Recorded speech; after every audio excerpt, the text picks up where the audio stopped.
The US president has met congressional leaders about the debt ceiling ahead of the June 1 deadline. Joe Biden, of course now we all know, has had to cancel part of his Asia trip, including a planned visit to Australia, to deal with this very issue. We're going to solve all the world's problems. The White House and congressional Republicans remain in a fierce debate over how and when to raise the nation's debt limit, even as experts warn the longer Washington waits, the bigger risk of an economic crisis.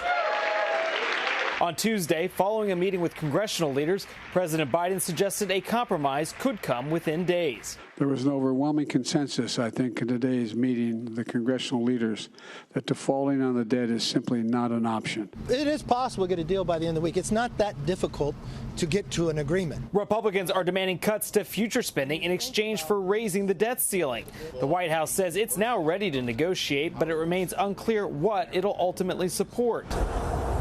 The negotiations are impacting the president's own plans. Today, he's traveling to Japan for a G7 summit, but will now skip stops in Australia and Papua New Guinea. The White House says Biden's Japan travel is essential for addressing both economic and foreign security matters, including China. I think they're going to talk about the broad scope of coercive activities by the PRC, and economics is certainly a part of that. Yes, that will be part of the discussion. White House aides say at the summit, the president will take steps to address support to Ukraine, combating climate change, and dealing with global inflation. They will discuss ways to further strengthen our mutual security, economic, multilateral cooperation. And while the president may be out of the country, negotiations on the debt ceiling will continue. The White House has appointed staffers to handle negotiations with House Republicans.